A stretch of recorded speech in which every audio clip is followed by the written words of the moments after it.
वे हमारे बीच में मौजूद है पाली से आए हुए ललित जी जैन, जो कि नेपियर घास पर अभी कार्य कर रहे हैं, उसके बारे में बताएंगे। और जो गोचर ओरण पे जो केस चल रहे हैं या जहां अतिक्रमण है उनको हटाने के लिए संक्षिप्त में अपनी रूपरेखा बताएंगे। ललित जी जैन।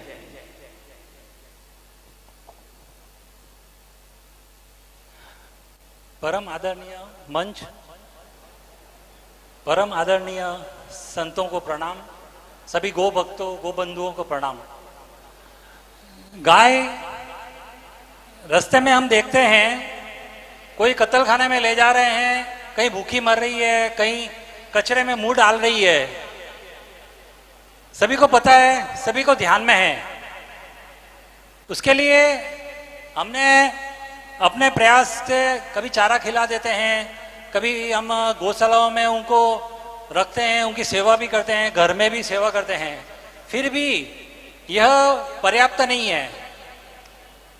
जो परंपरा से जो व्यवस्था चली आ रही थी, जो गोचर जमीन पर चारा उगता था और घर में हमारे परिवार के सदस्य की तरह जो गोवंश रहता था, वह व्यवस्था पिछले 75 वर्षों से तोड़ी गई है षड्यंत्र के तहत। पहले घर में परिवार की तरह सदस्य में घर में रहती थी गाय गोवंश, और गोचर में जाके चारा खा लेती थी। तालाब, गांव का जो तालाब रहता था वहां पानी पीती थी, घर में आके मुफ्त में दूध हमको मिल जाता था। वो व्यवस्था पुनः स्थापित हो, इसके लिए गांव-गांव से जो गोचर भूमि पर जो अंग्रेजी बबूल के बीज हैं, वो जो डलवाए गए थे उसको हटाए जाए, जड़ से हटाना चाहिए। वह एक कार्य हमें करना चाहिए। उसमें हम अपने तन मन धन से सहयोग करें, जो कर रहे हैं उनको सहयोग करें, और स्वयं अपनी शक्ति है तो हम स्वयं भी उसमें अपना यह अनुदान दें। सिर्फ ये भाइयों का ही कार्य नहीं है, ये मातृशक्ति भी इसमें सक्रियता से जुड़े, और सभी हर कार्य को सफलता तभी मिल जाती है जब हमें भगवान का आशीर्वाद और संतों का आशीर्वाद हो जाता है। और वो संत हमारे सब साथ हैं, उनका आशीर्वाद है तो हमें ये इस कार्य में सफलता ही सफलता मिलेगी।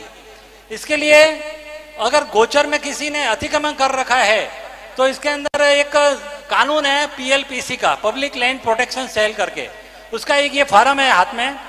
इसको एक गांव से एक भी व्यक्ति इसको भरकर आपके वहां के जो कलेक्टर साहब होते हैं उनको देते हैं, तो कलेक्टर साहब इस पर कार्यवाही करने के लिए बाध्य हैं, बंधे हुए हैं जवाबदारी से।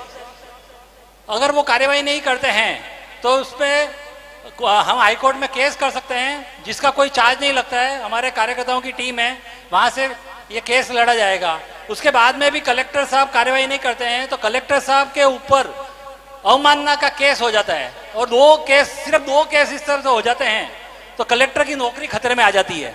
तो हमें करना सिर्फ यही है, एक ये पत्रक, एक गांव से एक भी व्यक्ति कि हमारे गांव में गोचर में अतिक्रमण है, आप भर के सिर्फ कलेक्टर साहब को दे दीजिए, उसकी रसीद ले लेनी है।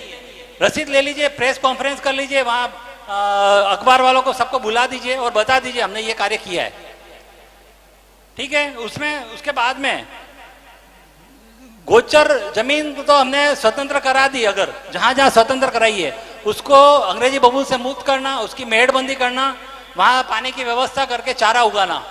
चारा उगाने में धामन, सेवन, करड़, करण, झींझवन, ऐसे कई तरह के प्रकार के घास है, वो घास हम लगा सकते हैं।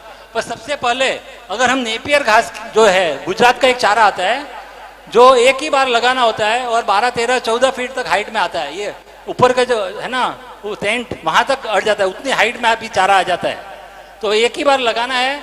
उससे क्या होगा कि वह चारा लगाने में एक बार गांव वालों का खर्चा होगा, परंतु उसी चारे से इतनी इनकम होती है आगे जाके, वही चारा गांव वालों को बेचिए आप कुछ कीमत रख के, और उसी चारे से आप इतने पैसे आएंगे कि आप आगे की 100 बीघा, 1000 बीघा, 10,000 बीघा जितनी भी गोचर है, पूरी गोचर को आप विकसित कर सकेंगे।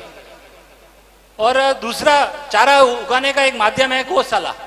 गौशाला जितनी भी हैं वो हम अनुदान लेते हैं, समाज से पैसे लेते हैं, हम सभी उसमें सहयोग करते हैं। अच्छा है, धन्यवाद है सभी को, साधुवाद है, सभी सहयोग कर रहे हैं। परंतु अगर ये गौशाला है पांव पे खड़ी हो जाए तो और अच्छा होगा। उसके लिए क्या है कि गौशाला की जो जमीनें होती है वहां पर ये जो चारा है नेपियर घास का, ये चारा वहां उगाया जाए, वहां पे भी एक बार का खर्चा होगा, एक बार की व्यवस्था करनी पड़ती है, फिर हमेशा हमेशा के लिए वो चारा आता है। एक ही बार लगाना है चारा, हर साल उसको खड़ाई करनी बुआई करने की जरूरत नहीं होती है। उसके जो पौधे हैं, एक श्री जीवदया समिति जैन संस्था है गुजरात कच्छ की, उसके द्वारा निःशुल्क दिए जाते हैं।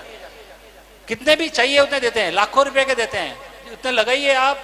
और व्यक्तिगत भी कोई भी लगाना चाहें तो भी ये चारे के जो पौधे हैं निःशुल्क उपलब्ध कराए जाते हैं।